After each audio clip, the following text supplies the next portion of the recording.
ကဲဒီနေ့မှာတော့ကျွန်တော်တို့မြန်မာတမိုင်းရဲ့တိတ်မပြောဖြစ်ကြတဲ့အမောင်ဘတ်ချမ်းကအကြောင်းအရာတစ်ခုကိုတစ်စီတစ်ဆောင်လေးလာကြည့်ကြရအောင်ဒါကတော့တေရန်ဘေးကွတ်မြတ်တဲ့နီလန်းတွေအကြောင်းပါပဲနားထောင်ရတာကြောက်စရာကောင်းနိုင်ပေမဲ့တစ်ချိန်တုန်းကအုတ်ချုပ်သူတွေရဲ့အာဏာစက်ဘလောက်ပြင်းထန်တယ်လေလူအဖွဲ့အစည်းရဲ့အခြေအနေကဘလို့ရှိခဲ့တယ်လဲဆိုတာကိုထင်ထင်ရှားရှားပြနေတဲ့အကြောင်းအရာတစ်ခုလေးဖြစ်ပါတယ်ဆိုတော့ဒီအကြောင်းအရာကိုဘာလို့အခုမှထုတ်ပြောရတယ်လဲဆိုရင်တိတ်မကြသေးခင်ကဖျက်တစ်ခုနဲ့တိုက်ရိုက်သက်ဆိုင်နေလို့ပါပဲ2020ခုနှစ်ဇူလိုင်လမှာပေါ့နှစ်ပေါင်း30ကျော်လောက်လုံးဝမရှိခဲ့တဲ့တေတံပေးကွက်မြတ်မှုတွေမြန်မာနိုင်ငံမှာတရားဝင်ပြန်ပေါ်လာခဲ့တယ်ဒါကတော်တော်များများအတွက်တော်လို့ဆရာတည်းတစ်ခုဖြစ်ခဲ့ပြီးနှစ်ပေါင်းများစွာရပ်တန့်နေခဲ့တဲ့အလေးထားတစ်ခုကိုပြန်ပြီးအသက်သွင်းလိုက်တယ်လို့ပါပဲအဲ့ဒီမှာမင်းဆရာမေခွန်းတစ်ခုကပေါ်လာတယ်ဒီလိုလောက်ရက်မျိုးကအတိတ်နဲ့ဘာမှမဆိုင်တဲ့အပြောင်းလဲအသစ်တစ်ခုလားဒါမှမဟုတ်တချိန်ကအသုံးချခဲ့တဲ့အမောင်သမိုင်းလမ်းကြောင်းပေါ်ကိုပဲပြန်ရှောင်နေတာလားဆိုတာပေါ့အဖေကိုရှားဖို့ကတော့ကျွန်တော်တို့သမိုင်းကိုပြန်လည်ကြည့်မှာပဲရမှာပါပထမဆုံးအနေနဲ့အချွတ်ချအာဏာနဲ့အကြမ်းဖက်မှုဒီနှစ်ခုကြားကဆက်ဆက်မှုကိုကြည့်ရအောင်မြန်မာပြည်တွေခေတ်တုန်းကအသက်ကိုပေးနိုင်တဲ့အသက်ကိုယူနိုင်တဲ့ဆိုတဲ့အခွင့်အာဏာကအုပ်စိုးသူဘရင်တစ်ပါးရဲ့အဓိကသတ်မှတ်ချက်တစ်ခုလို့ထင်ခဲ့တယ်ဒါကအပြစ်ပေးတာတတ်မဟုတ်ဘူးသူ့ရဲ့အချွတ်ချအာဏာဘယ်လောက်ကြီးမားတယ်ဆိုတာကိုပြတဲ့နည်းလမ်းတစ်ခုလည်းဖြစ်နေသေးတာပါဟုတ်ပြီဒီနေရာမှာအဓိကကျတဲ့အယူဆတစ်ခုကိုတော့တီးထားဖို့လိုတယ်အဲ့ဒါကသမတ်ပါပ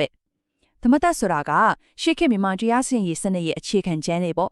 ဒါတွေကဘဲတော့ဥပဒေတွေချီပဲမဟုတ်ဘူးဗောဓဘာသာရဲ့ကောင်းမှုမကောင်းမှုကိုချင်းတရားဆိုင်ရာအရှုံးမာတွေနဲ့အယမ်းကိုနစ်နစ်ရှိုင်းဆက်ဆက်နေပါပဲ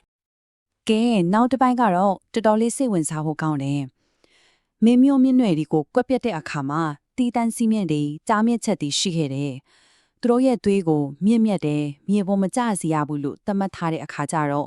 အသက်ကိုဘလို့နီးနဲ့များနှုတ်ယူခဲ့ကြတယ်လေအထူးကအချက်ကတော့မင်းသွေးမြေကြတာကိုတားမြစ်တဲ့အယူဆပဲ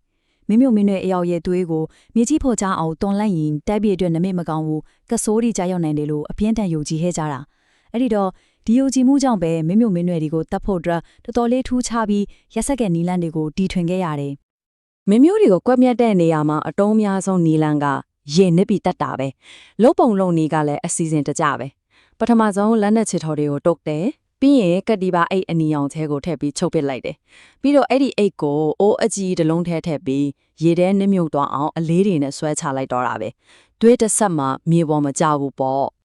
့ဒီအကြောင်းကိုတမိုင်းမှတ်တမ်းတွေမှာလည်းတွေ့နိုင်တယ်1815ခုနှစ်ကမြန်မာနိုင်ငံမှာနေခဲ့တဲ့ခရစ်စတန်သာသနာပြုဖိလစ်ဂယ်ရီကတောင်မှတ်တမ်းတင်ခဲ့တာရှိတယ်သူကမင်းသွေးမြေကြတာကိုအပြစ်ကြီးတစ်ခုလို့မယူကြတဲ့အတွက်ဒီနီလန်းကိုသုံးရတာလို့ရေးခဲ့ပါတယ်အဲ့ဒီမင်းသွေးမြေမကြစေရဘူးဆိုတဲ့အယူဆကပဲကုန်းပေါင်ခေတ်သမားရဲ့အမင်းဆက်အကြီးကြီးတစ်ခုဖြစ်တဲ့1889ခုနှစ်ကမန္တလေးနန်းတွင်လူသပွဲကြီးကိုဖြစ်လာစေခဲ့တာပါဒီဖြစ်တဲ့မှာနိုင်ငံရေးပြိုင်ဘက်တီကိုရှင်းလင်းဖို့အတွက်ဒီတားမြစ်ချက်ကိုဘယ်တော့အထိအဆုံးရောက်အသုံးချခဲ့တယ်လဲဆိုတာတွေ့ရမှာပါဒီလူတပ်ပွဲမှာတောင်းခဲ့တဲ့နီလန်းတွေကသွေးမထွက်အောင်ကိုပဲအထူးစီမံထားတာဒါပေမဲ့အရန်ကိုရက်ဆက်ကြမ်းကြုတ်တယ်လေဘင်းကိုဝါလုံးနဲ့ဖိတတ်တာတို့အပေါ်မှာပြောခဲ့သလိုကတိပါအိတ်အနီထဲထည့်ပြီးအသက်ရှူကြအောင်လုပ်တာတော့ပေါ့နောက်ဆုံးမှာအလောင်းဒီအားလုံးကိုချင်းချင်းနဲ့စုပြုံထည့်ပြီးစင်နေနဲ့နင်းပြီးမြင်းနီးခိုင်းခဲ့တယ်လို့ဆိုပါတယ်ဒီလောက်ကြီးတဲ့လူသက်ပွဲကြီးတဲ့နောက်ွယ်မှာဘဘူးရှိနေလဲဆိုတော့ဒီပုံမီးရဲ့ထီးနှောင်းကိုလုံးကျုံစေခြင်းတဲ့ဆင်ဖြူမရှင်းမီဖျောက်ခေါင်းကြီးကစီစဉ်ခဲ့တာပါနန်းလူလိုက်မဲ့ပြန်ပြက်တီထဲလာနိုင်တဲ့မင်းဆွေစုံမျိုးအယောက်40ကနေ80ကြားကိုတခါတည်းရှင်းလင်းခဲ့တာပေါ့ပို့ပြီးတော့ကြောက်စရာကောင်းတာကဒီလူသက်ပွဲတွေလုံနေတဲ့အချိန်မှာနန်းလိုထဲမှာဇက်ပွဲကြီးတစ်ခါမှကျင်းပနေခဲ့ပြီးတော့အဲ့ဒီဇက်ပွဲရဲ့စူညံတန်တွေကအသက်ခံရသူတွေရဲ့ငိုယိုအော်ဟစ်တန်တွေကိုဖုံးလွှမ်းသွားစေခဲ့တယ်လို့မှတ်တမ်းဒီမှာဖော်ပြကြပါတယ်ကဲမင်းမျိုးတွေကိုတိတ်တဆိတ်ကွက်မြက်တာနဲ့လုံးဝဆန့်ကျင်ဘက်ကိုတားကြည့်အောင်တာမန်ပြည်သူတွေကိုတော့လူတွေအားလုံးရဲ့ရှေ့မှာပွဲလန်းတဲ့ပင်လို့တေတံပေးခဲ့ကြပါတယ်။ဟုတ်ပါတယ်။တရားရှင်ရေးစနစ်နှစ်ခုကလုံးဝကိုကွဲပြားနေတာ။မင်းမျိုးတွေကိုတတ်တာကတိုင်းပြည်ကန်ဆိုးမှဆိုလို့လျှော်လွတ်ရတယ်။သာမန်ပြည်သူတွေကိုတေတံပေးတာကြတော့လူတွေကြောက်အောင်စီကန်းရှိအောင်ဆိုတဲ့ရည်ရွယ်ချက်နဲ့လူများရှေ့မှာပွဲတော်တစ်ခုလိုကျင်းပပြီးတေတံပေးခဲ့တာပါ။လူအများရှေ့မှာဒီလောက်ရလက်ဆက်တေတံပေးတာကိုဘာသာရေးအမြင်နဲ့ဘလို့အကြောင်းပြခဲ့လဲသိလား။တန်ဝေကရစေဖို့ဆိုတဲ့အယူဆနဲ့ပါတန်ဝေကဆိုတာကတော့အပြည့်ရဲ့အကျိုးဆက်ကိုမြဝါထင်ထင်မြင်ပြီးတုံးလို့ခြောက်ချားသွားတာကိုချင်းတရားပိုင်းဆိုင်ရာကြောက်ရွံ့မှုအခုဖြစ်ပေါ်သွားတာကိုဆိုလိုတာပါသူတို့ရဲ့အရွေးစကဒီလိုလူတယောက်ကိုရဆက်တပ်ပြလိုက်တဲ့အခါမြင်လာရတဲ့လူတွေမှာတန်ဝေကတရားတွေဖြစ်လာပြီးအော်ငါတို့လည်းဒီလိုမကောင်းမှုတွေလုပ်ရင်ဒီလိုဖြစ်ဆိုနေကြုံရမှာပဲဆိုတဲ့အတွေးနဲ့ရာဇမှုတွေထမလို့ရတော့ပေါ့ ပြောရရင်လူတပ်ပွဲကိုလူမှုရေးသင်ခန်းစာပေးတဲ့ကိရိယာတစ်ခုလို့အသုံးချခဲ့တာပါ လူအများရှေ့မှာတေးတံပေးတဲ့နေရာမှာအထူးသရုပ်ဆောင်ကတော့စင်ပါပဲဒီစင်တွေကိုလူတက်ဖို့အတွက်ကိုပဲတီးတန့်လေ့ကျင့်ပေးထားတာဥပမာဥခေါင်းကိုနင်းပြီးချက်ချင်းတေးအောင်လူတာမျိုးအဆွဲမှာဓာတ်သွားတွေတက်ပြီးအပိုင်းပိုင်းဖြတ်တော့ခိုင်းတာမျိုးဒါမှမဟုတ်ပိုးပြီးရက်ဆက်ချင်ရင်ခြေတွေလက်တီကိုတစ်ခုချင်းစီနင်းချပြီးဖြည်းဖြည်းချင်းညင်ပန်းနှိပ်စက်တာမျိုးတွေအထိလှုပ်ဆောင်စေခဲ့ပါတယ် အမှုအခင်းတွေမှာတက်တဲ့အထောက်အထားမခိုင်လုံတဲ့အခါမျိုးတွေလည်းရှိတာကိုအဲ့ဒီခါကျတော့တရားစီရင်ကတဘာဝလွန်ဆွမ်းသားတွေစီကိုအဆုံးဖြတ်ခံယူတဲ့နီလန်လေးဘက်ကိုရောက်သွားပြန်ရော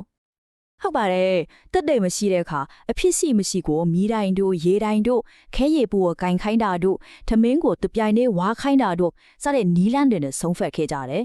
ဒါကလူနေနဲ့အမှန်တရားကိုမဖော်ထုတ်နိုင်တော့တဲ့အခါနှစ်တေဝါတွေကအဖြစ်မရှိတဲ့သူကိုကာကွယ်ဆောင်ရှောက်လိမ့်မယ်ဆိုတဲ့ယုံကြည်ချက်အပေါ်မှာအခြေခံထားတာကော ကဲအခုကျွန်တော်တို့အတိတ်ကဒီသမိုင်းဝင်အလေးထားတွေကနေမြန်မာခေတ်အခြေအနေကိုပြန်ချိတ်ဆက်ကြည့်ကြအောင်အတိတ်ကပတ်တင်တန်းတွေကဒီနေ့ခေတ်မှာဘလို့များပြန်ပြီးကြားနေရတယ်လဲမြန်မာနိုင်ငံမှာဒေသပေးမှုကို1988ခုနှစ်မှာနောက်ဆုံးအကြိမ်လှုပ်ဆောင်ခဲ့ပြီးနောက်ပိုင်းမှာရပ်တန့်သွားခဲ့တယ်ဆိုတော့နှစ်ပေါင်း30ကျော်လောက်လက်တွေ့မှာဒီဖြစ်တံကိုဖျက်သိမ်းထားသလိုချိခဲ့တာပေါ့ဒါပေမဲ့2022ခုနှစ်ဇူလိုင်လမှာတော့ဒီမိုကရေစီလှုပ်ရှားသူလေးဦးကိုကိုမြတ်လိုက်ခြင်းအပြင်ဒီအလေးထားကိုရုတ်တရက်ကြီးပြန့်လဲအသက်သွင်းခဲ့ပါတယ်